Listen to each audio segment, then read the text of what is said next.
Lieutenant Colonel Thandai Storm Okoro hadn't always been afraid of heights. Before the Verid arrived, she'd been a rock climber, spending weekends scaling cliffs in the Udi Mountains. Now, perched on the 47th floor of a partially grown living fortress in Lagos, she fought to keep her breathing steady as the alien harvesters approached. Status report, she subvocalized into her bio-linked comm system, another gift from the failed terraforming attempt. The enhanced neural tissue the aliens had inadvertently created now allowed humans to interface directly with their new biological technology. Living walls are at 87% density, Colonel, Captain Amir Khoury replied, his voice carrying the slight harmonic distortion common to biolink communications. The defensive spores are ready for deployment, but Dr. Thakur warns we have only one shot at this. Thandai touched the living wall beside her, feeling the engineered plant matter respond to her bioelectric field. 3 months ago, she'd been a conventional military officer. Now she commanded what amounted to a fortress that could think and grow. Below, the crystalline forms of the Verid harvesters caught the African sun, refracting it into deadly beams that had already turned half of Ikoyi Island into glass. Each harvester stood 30 meters tall, moving on legs that seemed to flow like liquid mercury.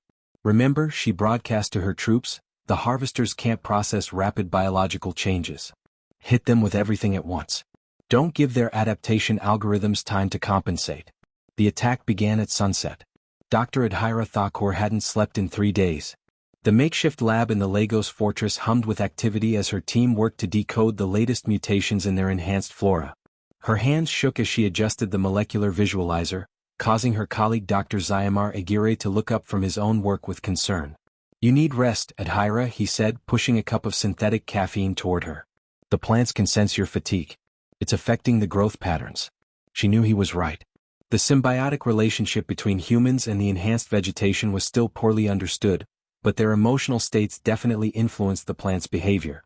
She'd seen it firsthand when Colonel Okoro's anger during a briefing had caused an entire wall of defensive thorns to suddenly sprout. I can't rest, she replied, taking the cup. The Verid are adapting faster than we predicted. Their harvesters are developing countermeasures to our basic enhancement strains. We need something new. Zayamar pulled up a holographic display of their latest genetic modifications. Then let's think about this differently. We've been trying to make the plants stronger, more aggressive. But what if? His voice trailed off as new data scrolled across the screen.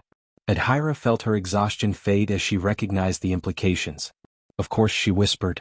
We don't need to make them stronger. We need to make them smarter. The Verid attacked at dawn, their harvesters moving in perfect geometric formations across the Lagos Lagoon.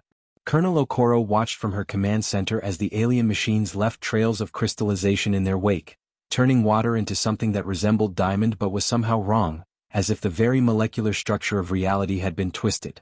All units, execute Operation Wildfire, she ordered. Dr. Thakur, are you seeing this? In the research lab 20 floors below, Adhira and her team monitored the response of their enhanced vegetation. The new strain they developed wasn't just reactive, it was adaptive, learning from each encounter with the alien technology. The first line of defense looked like a wall of ordinary mangrove trees. As the harvesters approached, they triggered the plant's new defense mechanisms. Instead of simply growing larger or producing thorns, the enhanced mangroves released clouds of spores that specifically targeted the aliens' crystalline structures. Incredible, Zayamar muttered, watching the data stream. The spores are actually reprogramming themselves based on the harvesters' responses.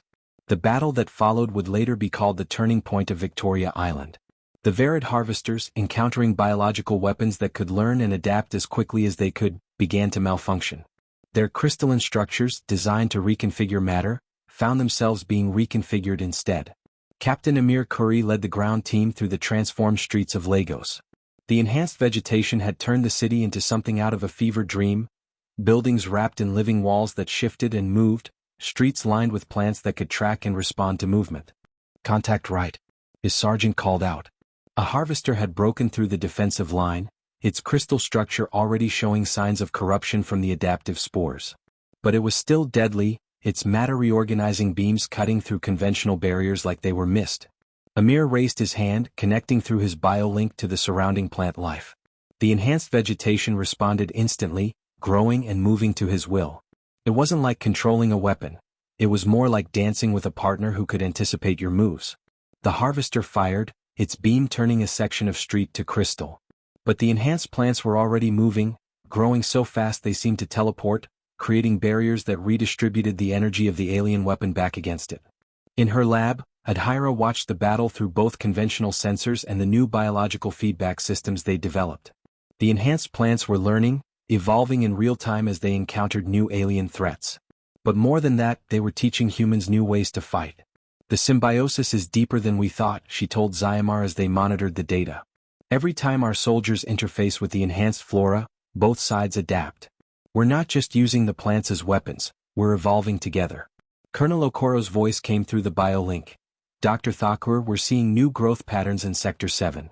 The plants are doing something we haven't seen before. Adhira pulled up the feeds from that sector and gasped. The enhanced vegetation wasn't just fighting the harvesters, it was incorporating them.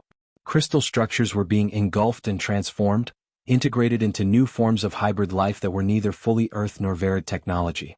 As the battle for Lagos reached its climax, Colonel Okoro found herself facing a difficult truth. The enhanced vegetation had given humanity an edge, but it had also changed them in ways they were only beginning to understand. She could feel the plant's awareness at the edge of her consciousness, a vast network of semi-intelligent life that responded to human thought and emotion. We're not just defending Earth, she told her troops during a lull in the fighting. We're becoming something new. Something that can stand against the Verid not because we're stronger or more advanced, but because we understand what they don't. That true adaptation comes from cooperation, not domination. In the lab, Adhira and Zyamar had another breakthrough. The hybrid life forms they'd created weren't just weapons. They were a new form of communication. Through the enhanced flora, they could actually sense the Verid's intentions, their confusion, their growing realization that their terraforming plan had created something they couldn't control. The Battle of Lagos ended not with a decisive victory, but with a moment of profound change. As the sun set over the transformed city, the remaining Verid harvesters suddenly stopped their attack. Through the biological network, Adhira sensed their shift in consciousness. They're beginning to understand, she told Colonel Okoro. The plants aren't just showing them our strength, they're showing them our way of life. The way Earth's biosphere works through cooperation and mutual adaptation. The Verid withdrawal began the next day, their crystalline ships rising through the altered atmosphere like ascending angels. They left behind a changed world but also a changed humanity. The enhanced vegetation had become part of Earth's biosphere, and through it humans had gained not just a defense against alien invasion, but a new way of living with their world. 5 years later, Colonel Okoro, and now General Okoro, stood in the living fortress that had become Lagos's new military command center. The city had been transformed, its buildings now a harmonious blend of human architecture and enhanced plant life. Through her biolink, she could feel the pulse of the vast network of hybrid life that connected every major city on Earth. Dr. Thakur and Dr. Aguirre had established the Global Hybrid Research Institute, studying the ongoing evolution of Earth's new biosphere. The changes hadn't stopped with the Verid's departure. They were continuing, creating new possibilities and challenges for humanity. We thought we were fighting for survival, Adhira told her students during a lecture in the Living Auditorium.